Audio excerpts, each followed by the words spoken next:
জলপাইগুড়ি সোনারলা স্কুলের ভর্তির দুর্নীতি নিয়ে ভাইরাল ভিডিওর প্রেক্ষিতে আইনানুগ ব্যবস্থা গ্রহণের কথা স্কুল কর্তৃপক্ষের। হ্যালো গাইস, এটা জলপাইগুড়ি সোনারলা স্কুল। হ্যাঁ, আমি আপনাকে দেখাচ্ছি, আপনাদের যদি মনে না হয়। হ্যাঁ, এই যে দেখুন, এই যে স্টুডেন্টদেরকে মারার হুমকি দিয়ে সাক্ষী দেওয়াচ্ছে এই যে স্কুল। হ্যাঁ, এখানে এই যে এই ম্যাডাম আমাদেরকে মারার হুমকি দিচ্ছে, সব স্যাররা এখানে আছে, ঠিক আছে। এই যে দেখুন, সব ম্যাডামদের আমাদেরকে এই যে বলছে যে এখানে ঘাট ধাক্কা দিয়ে বের করে দেবে, এখানে দুর্নীতি হচ্ছে। আর ইনারা চাকরি পেয়েছে কিভাবে সেটা নমুনা দেখাচ্ছে, গার্জিয়ানদের হ্যারাসমেন্ট। আমার ভাই থেকে কম নাম্বারে এখানে দুর্নীতি করে ভর্তি করানো হচ্ছে। হ্যাঁ, এই যে রেজিস্ট্রেশন হচ্ছে। আর সেইটারই যখন উত্তর আমরা জানতে চেয়েছি, সব স্টুডেন্টরা একজোট হয়ে, টিচাররা একজোট হয়ে, সরি ভুল বললাম, কোনো স্টুডেন্ট না, টিচাররা জোট হয়ে আমাদেরকে মারার হুমকি দিচ্ছে, বের করে দিন স্কুল থেকে, বের করে দিন। সব ম্যাডামরা, এখন ম্যাডামরা সব লুকিয়ে পড়েছে। এই যে ইনারা হুমকি দিচ্ছেন, থ্রেট দিচ্ছেন, এই যে থ্রেট দিচ্ছে, মানে দুর্নীতি করে ভর্তি করানো হচ্ছে, ঠিক আছে। এখন লুকিয়ে বেড়াচ্ছে মুখ। আমারও ভিডিও করেছে, তাতে আমার কোনো আপত্তি নেই।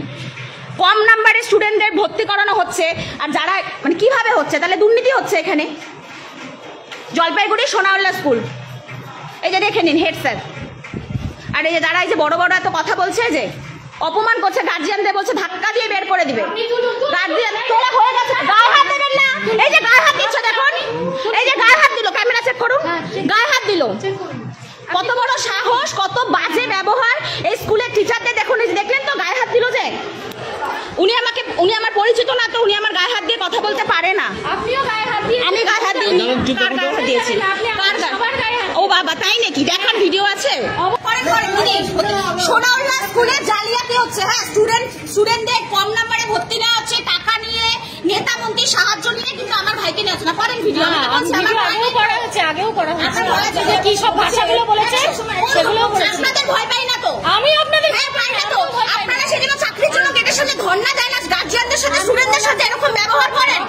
স্টুডেন্টদের সাথে ব্যবহার করেন, স্টুডেন্টদের সাথে ব্যবহার করেন এরকম করে। নেতা মন্ত্রী সাহায্য নিয়ে, কিন্তু আমার ভাইকে নেওয়া হচ্ছে না। করেন ভিডিও, আমি বলছি আমার ভয় নেই, করা হচ্ছে, আগেও করা। আপনারা আগে যা যা কথা বলেছেন, এক এক সময় এক এক রকম বলছেন আপনারা। ভয় পাই না তো? আমি আপনাদের ভয় পাই না তো? আপনারা সেদিন চাকরির জন্য গেটের সাথে ধর্ণা দেন, না গার্জিয়ানদের সাথে, স্টুডেন্টদের সাথে এরকম ব্যবহার করেন। স্টুডেন্টদের সাথে ব্যবহার করেন, স্টুডেন্টদের সাথে ব্যবহার করেন এরকম করে। আপনারা মারের হুমকি দিচ্ছেন, আপনারা মারের হুমকি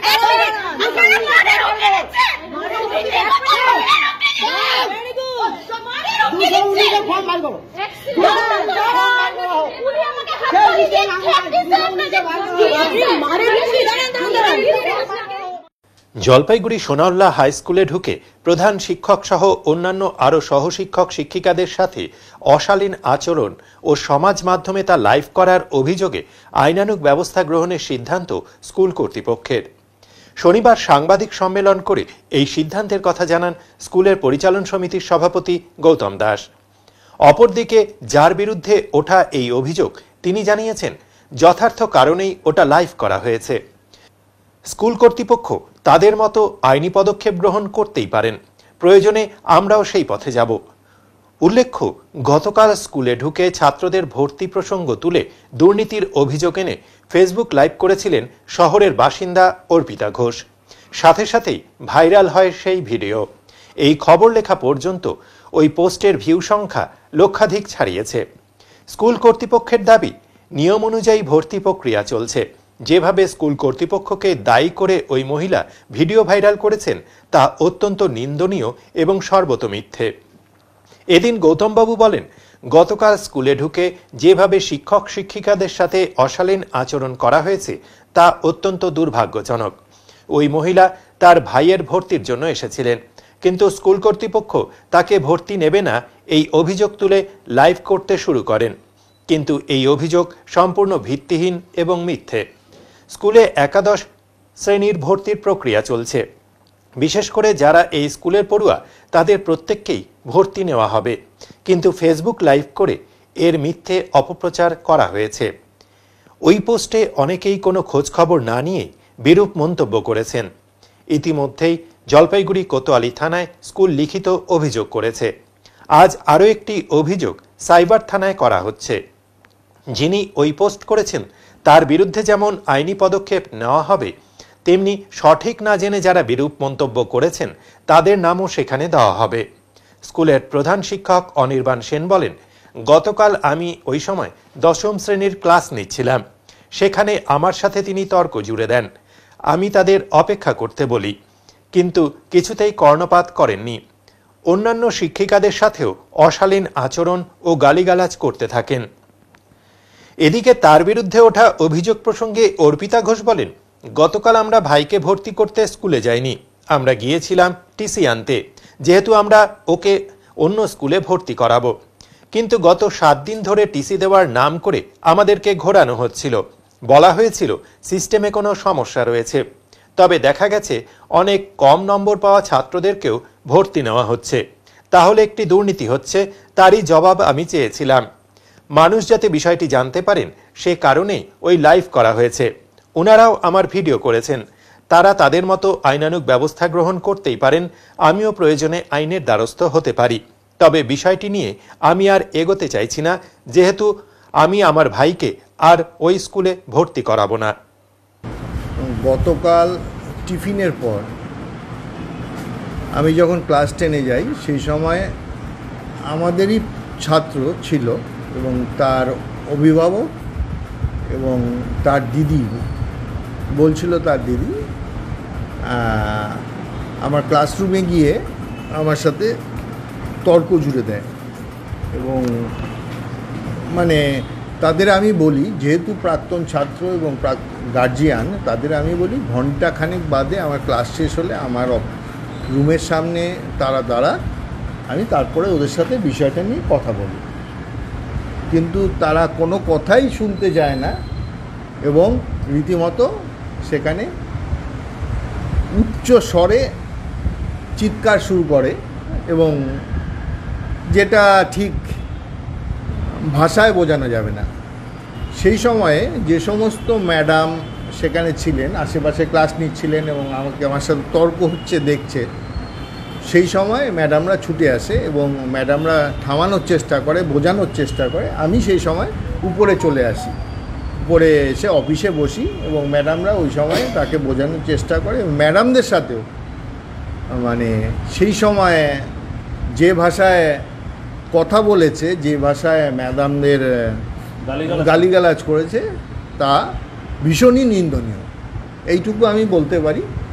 আর তারপরে আপনারা তো ভিডিও যেটা সোশ্যাল মাধ্যমে ঘুরে বেড়াচ্ছে, সেই ভিডিওটা তো আপনারা দেখেছেনই। সেখানে কারোর কোনো কথা আপনারা শুনতে পাবেন না, সবাই চুপচাপ, একজনই খালি কথা বলছে, সেটা হচ্ছে সেই মহিলা। নমস্কার, আমার নাম অর্পিতা ঘোষ। অ্যাকচুয়ালি ভাইকে ভর্তি করতে যাইনি, আমরা কালকে গেছিলাম টিসি সার্টিফিকেটটা আনতে, ওকে অন্য স্কুলে ভর্তি করাবো জন্য। তো গত 7 দিন যাবত ওনারা টিসি সার্টিফিকেটটার জন্য আমাদেরকে ঘোরাচ্ছিল। প্রথম দিন যেদিন আমরা টিসি সার্টিফিকেট আনতে যাই, সেদিন সিস্টেমে যখন ওর নামটা দেওয়া হলো, সিস্টেমে ওরা টিসি সার্টিফিকেটটা পেলো না। তো আমরা যখন জিজ্ঞেস করলাম, ওরা বললো সেটা সিস্টেমের প্রবলেম। তো যাই হোক, আমরা সেটা মেনে নিয়েছি, কারণ স্কুল কর্তৃপক্ষের সিস্টেমের ওপরে গিয়ে তো আমরা কথা বলতে পারবো না। তো যাই হোক, আমিও একটা প্রাইভেট জব করি, তো সেই জবের থেকে প্রতিনিয়ত মানে দৌড়াদৌড়ি করে তারপরে কালকে আমরা গেছিলাম সেখানে টিসি সার্টিফিকেটটা আনতে।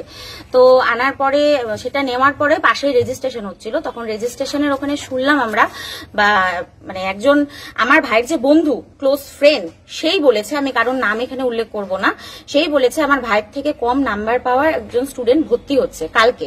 এমনকি এর আগের দিনও আমার ভাই এখন যে স্কুলে ভর্তি হবে, ওই স্কুলে আর একজন স্টুডেন্ট ভর্তি হয়ে গেছে, গিয়ে যাওয়ার পরে আবার সোনাউল্লাতে ব্যাক হয়েছে। তার মানে কি, যদি আগেই নাম উঠতো সোনাউল্লা স্কুলের, সেক্ষেত্রে উনি নিশ্চয়ই, মানে ওই বাচ্চাটি নিশ্চয়ই আরো অন্য স্কুলে গিয়ে ভর্তি হতো না, পরের বার সেকেন্ড টাইম ভর্তি হয়েছে এসে। তো আমরা শুধু ওনাদের কাছ থেকে এইটুকুই জানতে চেয়েছিলাম যে আমার ভাইয়ের যখন ওই স্কুলে ভর্তিটা হলো না, তাহলে সেক্ষেত্রে অন্য মানে কম নাম্বার পাওয়া অন্য স্টুডেন্টদের কিভাবে হলো? তাহলে এটা আপনার ভেতর করছেন আপনারা, তাহলে দুর্নীতি করছেন, সেইটারই শুধু জবাব দেন যে কিভাবে হলো। তো ওনারা বিভিন্ন আমাদের পরে বোঝানো হলো যে প্রতিবন্ধীর ইয়েতে বা এসসি এসটি এইসব কোঠাতে নাকি এগুলো হয়েছে। তো এই কথাগুলো যদি প্রথমেই বলে দিত, আমাদের সাথে খারাপ ব্যবহারটা না করে, তাহলে এতদূর হতো না। তো ওনারাও আমাদের ভিডিও করেছে, যেরকম ওনারা বলছিল। সেক্ষেত্রে আমিও আমার সোশ্যাল মিডিয়া পেজ থেকে একটা ভিডিও করেছি, যাতে লোকের জানার জন্য ভিডিওটা করেছি, কিন্তু আর আমি আমার ভাইকেও স্কুলে ভর্তি করব না, ওনারা টিসি সার্টিফিকেট দিয়ে দিয়েছে। ওনারাও আমার সাথে খারাপ ব্যবহার করেছে, আমিও কথা বলেছি, কিন্তু ওনাদের ব্যবহার এটাই লেগেছে।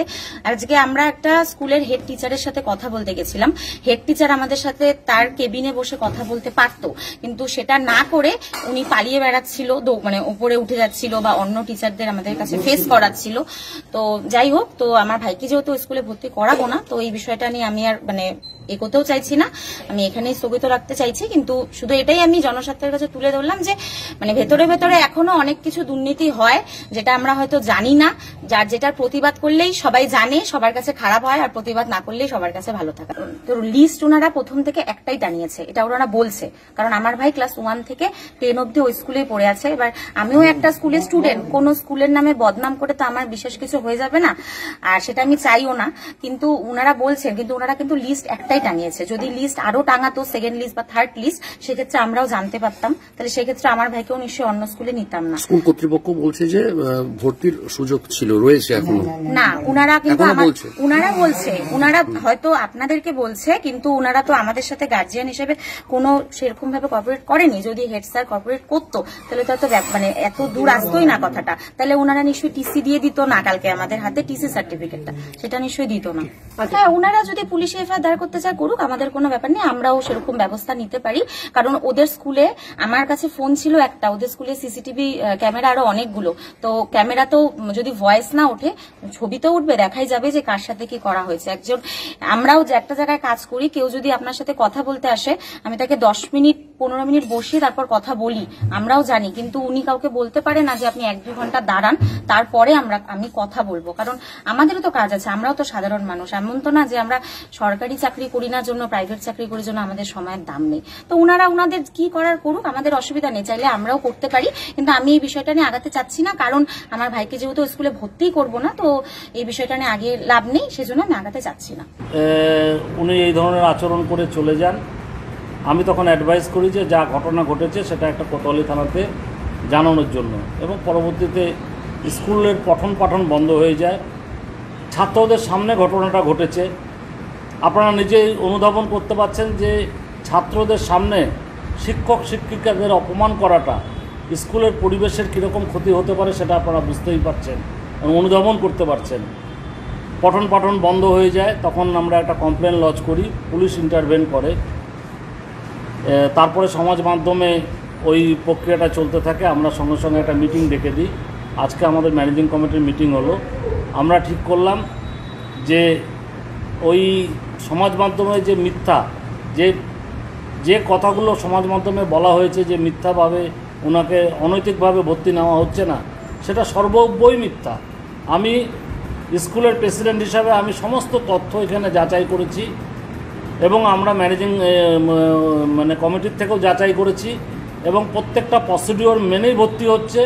এখানে কোনো অনিয়ম নাই। কারোর যদি কোনো জানার প্রয়োজন থাকে সে আরটিআই করলে পরে আমরা তাকে সেই তথ্য জানিয়ে দেব, সে যদি দেখতে চায় সেই তথ্য জানিয়ে দেওয়া হবে। এখানে কোনো রকম মানে ইরেগুলারিটি আমরা খুঁজে পাইনি। আমি শুধু স্কুল না, আমি অনেক মহাবিদ্যালয়েও পরিচালন সমিতিতে আছি, আমি চালাই, কিন্তু এই ধরনের ঘটনা আমি এখানে দেখেছি, এটা সর্বতই মিথ্যা। এবং মিথ্যা ঘটনাটাকে যারা প্ররোচিত করেছে এবং মিথ্যা ঘটনার সাথে যারা কুমন্তব্য করেছে স্কুলের নামে, আপনারা জানেন যে সোনালী স্কুল জলপাইগুড়ি একটা ঐতিহ্যবাহী স্কুল এবং এই স্কুলে মাধ্যমিকে এবার প্রথম হয়েছে স্কুল থেকে। তো তারাও আমার মনে হয় আইন আমলে তাদের আসা উচিত। সেই জন্য আমরা আজকে সিদ্ধান্ত নিয়েছি যে আমরা একটা এই সমাজ মাধ্যমে মিথ্যা প্রচার করার জন্য আমরা আজকে একটা এজাহার দায়ের করব আইটি সেলের কাছে, জেলা পুলিশের, এবং যারা কুমন্তব্য করেছে তাদের নামও দেব এবং যে এখানে পোস্টটা করেছে তার নামও দেব এবং যথাযোগ্য আইনানুগ ব্যবস্থা নেওয়া হবে। না, সেরকম কিছু নাই। মানসিকভাবে সবাই মানে একটু মানসিকভাবে ভেঙে পড়েছে অনেকেই, কিন্তু খুব সুন্দরভাবে স্কুল চলছে আমাদের। কালকের ঘটনার পরে অনেক অভিভাবক আমাকে ফোন করেছে, অনেক প্রাক্তনী ফোন করেছে এবং যারা মানে শহরের যারা শিক্ষানুরাগী যারা মানুষ রয়েছে প্রত্যেকে ফোন করেছে এবং আমাকে অনুরোধ করেছে যে ম্যানেজিং কমিটি এই ঘটনার যেন একটা যথাযোগ্য ব্যবস্থা গ্রহণ করে। বলছি, গতকাল কি এফআইআর করা হয়েছিল?